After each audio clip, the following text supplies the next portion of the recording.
It's the Kyle Hyman Show on Redeemer Radio.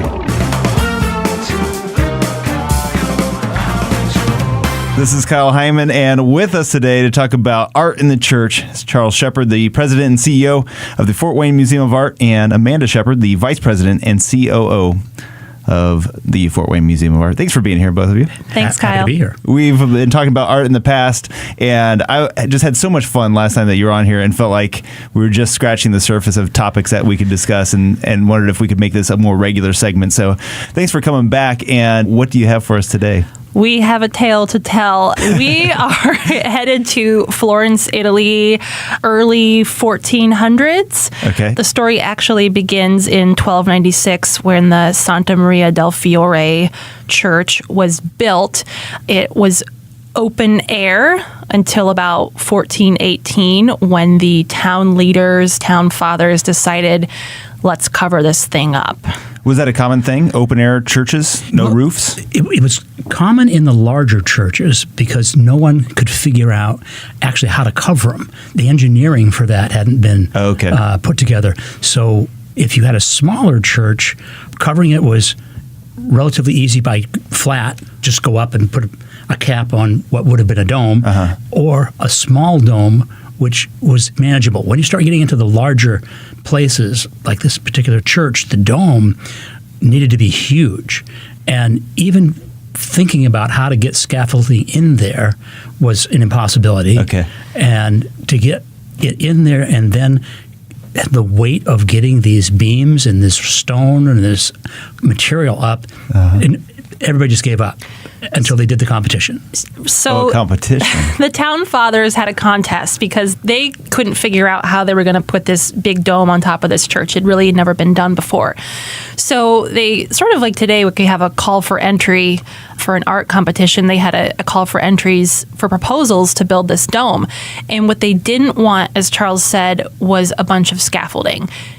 Did Tuscany have the timber that they would need to build the scaffolding? That would be expensive. Did they have the workers to go as high up as they thought they would need it to go? They really were trying to eliminate that cost. So Filippo Brunelleschis, a goldsmith, submitted his proposal and promised the most fabulous dome you'd ever seen. Nothing like it had ever been done before, and he promised it without scaffolding. But he's not an architect. He's a goldsmith. Right, well, exactly. So sitting there, somebody has to say, this is preposterous. This guy doesn't know what he's talking about. Right. And somebody else probably, to save money, says, maybe preposterous, but maybe we should take a shot with this guy. They were business people, so they thought, okay, let's do it. Let's save some money and give a shot to this guy. Now, business people who wanted to take a risk, I guess. But as you said, was he an architect? That's debatable, but he spent his whole life training, I guess, for this moment. Of course, he didn't know it was going to happen, but in the research that I did, he had taken it upon himself to define the laws of perspective on his own, and he did that by making some really complicated drawings and going out in nature and studying things that would make him successful at this project. Okay. Well, and maybe because he was a goldsmith, his approach wouldn't first be to go to scaffolding because he's never used a scaffold. So, and he's a solo worker, okay? So I think he puts his head to this and figures, what if you could start building the ring of this dome that you don't have to have a scaffold for? And then would it be stone? Yeah, it would be stone first. Now, and the problem was you got to get the stone up, but we'll come back to that in a minute. Okay. But if you get this ring and you just start putting the first tilted edges on, couldn't a worker attach a cable and a sling and lay in that sling, not having to be on the scaffold, adhere yourself to the ceiling of the cathedral as it's being built? Now, there's no net, so if you slip out of that sling, you're done. But then if that would work, Brunelleschi theorized, then if it works for one guy working that way, you could put these little screw holes in all around the thing and have many more workers. He also invented his own lifting machine to get the stone that high, and it involved a 600-foot rope that shipbuilders made for him, and He also invented his own clutch so that the oxen wouldn't have to pivot around every time he wanted to change directions. So you say he wasn't an architect, but he somehow managed something that no other architect had done before him. Yeah. Then he was named by the town fathers the lead foreman on the job. But in the spirit of competition to ensure quality, they hired one of his goldsmith contemporaries, Lorenzo Ghiberti, and they did not want to be working together. Brunelleschi is doing this on his own. These are his inventions. This is his idea. You know, this guy didn't have any say in my design and my proposal. Why is he here working next to me? And over the years, they wrote slanderous poems about each other, saying, you know, he's diabolical, he's unintellectual, he's stupid, he's worthless, he shouldn't be on this job. And they traded those insults over the years until one day in 1423, Brunelleschi decided he was going to trick Ghiberti off the job. So he feigned sickness, and his workers were really unsure of how to move forward with the job without their leader there. So he stayed in bed for a couple of weeks until it got to the point where one of the wooden hoops had to be installed. And he knew that Ghiberti would do it wrong, but he let him do it wrong. And then he came in at the last minute to inspect Ghiberti's work and said, this is completely 100% wrong. He's incompetent. He needs to be off the job now. So his bosses listened. They demoted him. He made less money. He made the same money that he had been making, but Brunelleschi's salary got doubled. Okay. So the glory of the project is really resting on the leader of the project and unfortunately not the cathedral itself. Uh-huh.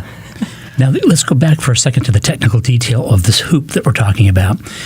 Brunelleschi got the idea from looking at a wine barrel, that the stoves of that barrel, which are curved and widest at the middle, were held together with metal bands. Right. So he figures that's how he's going to hold this dome together so that when he starts making the final passes, it just doesn't explode under the weight of everything and blow up. So that's where those barrel stave analysis starts factoring into his architectural analysis. And it was, as you said, Amanda, it was a long-term bitter rivalry. And at some point, he just had to hate the fact that the guy he beat is equal, and the guy he beat hates the fact that he was beaten in the first place. So this is very acrimonious. It's just not healthy. Well, and Ghiberti at the time was also getting other commissions. He got commissions for some bronze doors for a nearby church. So he was doing well on his own anyhow, but Brunelleschi was not going to be bested on his ingenious idea. So the dome was completed around 1436. It was consecrated on the Feast of the Annunciation. And then Brunelleschi died in 1446. And this is where I think we come to the crux of our conversation. Is this a holy calling? So he was buried in the crypt of the cathedral, which for an architect, they weren't really elevated to the status of saints, popes, priests. So that he was buried in the crypt says something about how he was lauded for what he had done. And then the writer of the article that I read this morning, Tom Muller, he said, with genius, leadership, and grit, Brunelleschi raised artists to the rank of sublime creators worthy of eternal praise in the company of saints. And I thought, that really brings us to your question to us and Charles's ideas. Is making art a holy calling? Was it ever a holy calling? It's a fascinating issue about this holy calling, because even artists who would claim to have no interest in a spiritual life talk about their art as a spiritual thing. And as I thought about those questions, those artists who have never done anything referencing anything spiritual at all, and who make a point of saying that they're not spiritual people, talk about their art as though I am doing the thing that I was called on to do. That's kind of complicated, because who called you if you don't believe in anybody out there? Right. How did that calling exactly happen? Or maybe this is just a way for you to justify, I'm doing this basically because I want to, but that doesn't sound very good. So maybe I got called on to do this. And in truth, maybe that's where the talent came from, and you're just not in touch with the reality of the situation that God sent you that talent. So weave that in. It's just interesting because we probably have a spectrum of artists from a religious to a non-religious category, but also a spectrum of projects that would range from your cathedrals to a skyscraper, if you're talking architecture, where what is the goal? Is it to create something that's going to lead people to God, or is it to create the next biggest skyscraper that is something bigger and better than anybody's ever created before?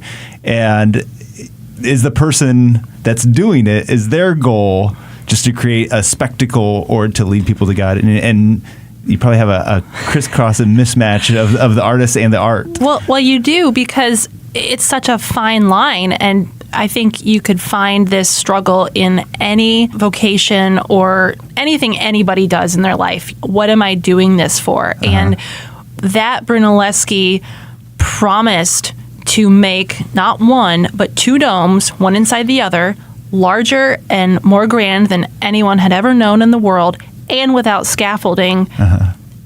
That's, you're kind of playing God in a way. It's within human capacity to do something like that. But given the technology of the time, and he's making this big claim that I can do what no man has ever done before, that's a very ambitious thing to say. And so you are walking that line of, are you saying that because you want God to be glorified like he never has been before on earth? Or are you saying that because you want the glory for centuries to come? Yeah. Well, and part of the key to that, I think, comes in that line that you just mentioned. I can do what no man has ever done before. So if you emphasize no man, then you're saying you're not mortal. You're hinting that you're divine. Yeah. Well, and we see this all the time, and even in my own work, you are sort of straddling the line between reality and the divine when you're making something. You're creating something that you hope has never been created before. You're channeling these parts of you that aren't necessarily part of everyday life. And so you toe the line between heaven and earth when you're making something, and we can quickly send our mind into these really lofty realms that maybe aren't ours to inhabit. Well, I think we're going to have to put a pause on this and resume talking about this. I want to talk more about, is this a holy calling, and maybe kind of how that might have changed throughout history as well. But for now, how can people find out more information about the Fort Wayne Museum of Art? We are all over social media, so whatever platform you're on, just look for FWMOA, and then our website, fwmoa.org. All right. Well, thank you so much, Charles and Amanda Shepard, for joining us today. Thank you, Kyle. Again, we're just scratching the surface. And eventually, we'll get a little carving done if we scratch enough. All right. Thank you so much. Thanks.